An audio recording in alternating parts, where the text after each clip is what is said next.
Good morning, everyone. I'm glad to be here this morning. Oh, it's really weird.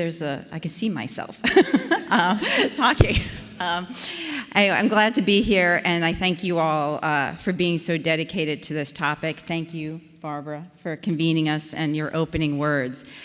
So when I think about the future of affordable housing and weathering the storm, I think about stability and partnership. Because when you're faced with a storm, the best thing to do is not to panic, is not to lose your head, and it's not to go it alone. And that's why we're here today. And that's what we do best in Montgomery County. We keep cool, we face our problems, and we come together. And that's why when I look around this room and I see my colleagues from the county council, I see our partners at HOC, I see our Department of Housing and Community Affairs, I see our partners, our development partners in nonprofit and for-profit, I know we're coming together to weather this storm. So I thought I'd tell you, because I think sometimes we talk about programs, we talk about money and everything, but I want to tell you my personal story and why housing became so important to me. So Mark talked about New York City before. So I was one of those people. I grew up in Brooklyn, New York, to a single mother. She was a school teacher, and we literally moved every 2 years. New school, new friends. I think that's why I got into politics, because I'm used to making new friends all the time. But it was hard. There was a lot of instability. And there was a lot of getting used to, new communities. And then when I became mayor, I did see what happens to our families, and not just our families, but our entire communities when people are evicted, and the instability that causes. And remember, we always want to go towards the stability, to give our families the stability to build strong communities. And for me, housing and affordable housing, it's pretty much everything. It's foundational for our entire community. It is about making sure that children can get to school, make friends, and know that they have good relationships in our community. It's about people being able to get up to go to the jobs every day and get to work. It's about attracting new jobs here and economic development. Because we know every time we talk to someone, a prospective business moving here, industry, one of the first questions they ask us is about housing and transportation and our infrastructure. And I'm going to do a plug for the session after this that I'm paneling, that I'm moderating the panel on on funding our infrastructure. Because if we really want to grow here and continue growing economically, we need to be focused on those things. And we need a multi-pronged approach. And this is where the collaboration comes in. Because there is not one issue or one solution to our housing crisis, because it touches so many other things in our community. So we do need to protect those who are housed right now and make sure that they have stable housing and predictable rents. That's an important piece of this. And we need to make sure they have quality, decent housing. And that means that we need to make sure that we have a really strong Department of Housing and Community Affairs. And I just want to do a shout out. And I actually see somebody who I worked with in the city of Tacoma Park who helped make sure residents had decent and affordable housing.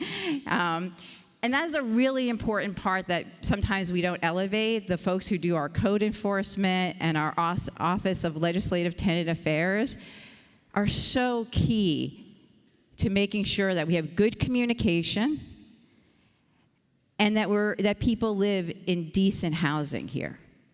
And it is not something to be combative about, but again, to see as a collaboration and working together, because we do all have the same goals. And I just want to say thank you to our Department of Housing and Community Affairs and to all our code enforcers and ULTA staff. Let's give them a round of applause, because they're awesome. And that's why, and I know we're going to hear from Chelsea in a moment, but why partners like HOC is so important in our community. Because, and MHP and our other nonprofit partners, Habitat and others, and because you understand that it's not just about building buildings and having units and all those things, it's about homes. These are people's homes. And making sure that they have what they need to create stable families and stable communities. That's what this is about. And I know I'm going to get in trouble for not shouting out somebody, so I apologize here. But everyone, we're working all this together. So we need to protect folks and the housing we have.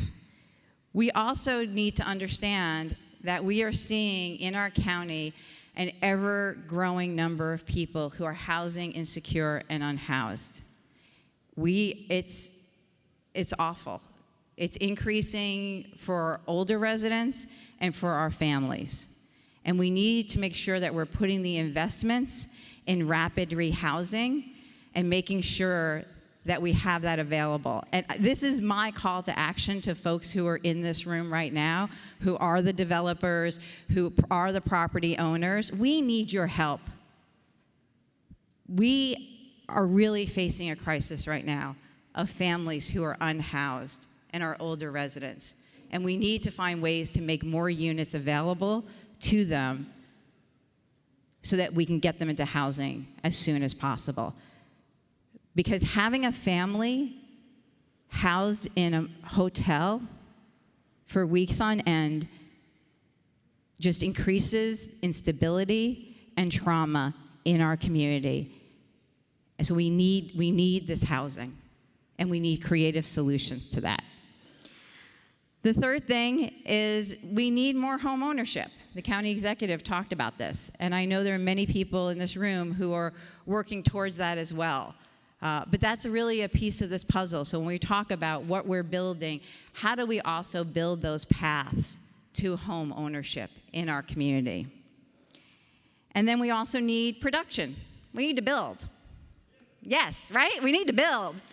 And I know those of you who are out there in the building profession, you need stability, right? You need predictability. And you need to know that your county government is a partner in all of that.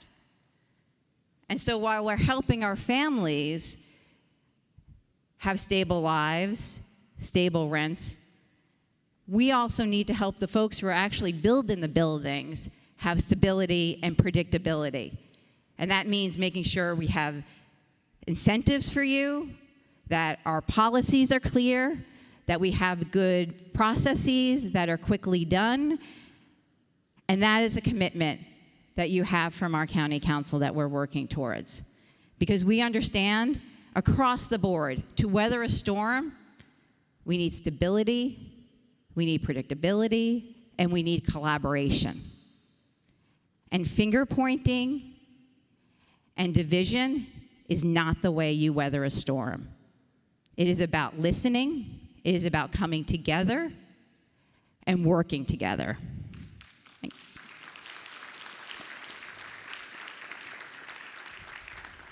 So I'm really glad we are all here.